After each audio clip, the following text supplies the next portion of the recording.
On Tuesday, October 18th, Spire Motorsports announced their Cup Series lineup for 2023.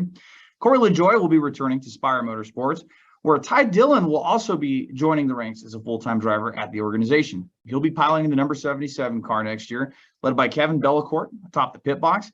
Ty Dillon ran at Petty GMS Racing this season full-time, his first full-time venture in the Cup Series since 2020.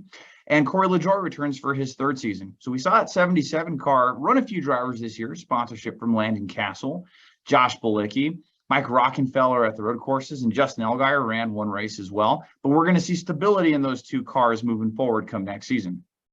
Jeff, between that Spire car going with a full-time driver, we see also over at Colleague, the 16 car is going to have full-time driver and AJ here. It looks like there's less and less of these part-time seats of the charter teams now. That's a good point. I hadn't really thought about that. You're right. I mean, you know, you'd seen those cars be sort of like a revolving door or a chance for different drivers to get in and run some one-off races and things like that. And yeah, it's sort of like where are you gonna see those opportunities as often now to get guys some more experience, or maybe to get some guys just in, you know, occasional races, you know, not counting like the Project 91 stuff, which is built for that kind of thing in a way. But I think it's good to have that consistency, to be honest. Like, I think it's good for the fans to look at a car, to know who's in it every week, to build up, you know, whether it's the rivalries, the storylines, or, I mean, you know, I think Corey LaJoie's been such a great example of this, where, you know, everybody's sort of invested in his stacking pennies, you know, mindset and story. And everybody's sort of following it, like, okay, they know he's an underdog. They know he doesn't have the resources. They know, like, it's a long shot for him to win. But then when he runs well, it's sort of like, wow, that's really cool. And I think that's just another storyline for fans to sink their teeth into every week.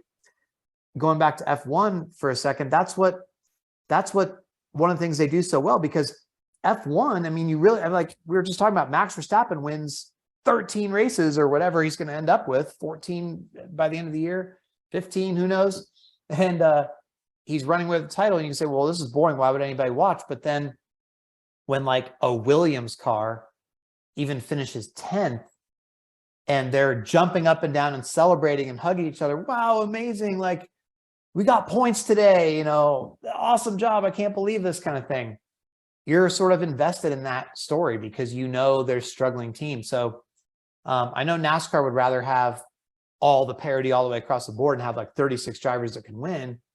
But I think you need to have sort of that underdog mentality at times. And, you know, some of these newer cars, I mean, Allmendinger, he won't be an underdog because he can win at a road course. So he might go make the playoffs. But, you know, when you talk about like a Rick Ware Racing and, you know, like their number 15 car and stuff like that, it's like, sometimes when the 15 car spins, I'm like, who's in this? Who's in this car? I'm not sure.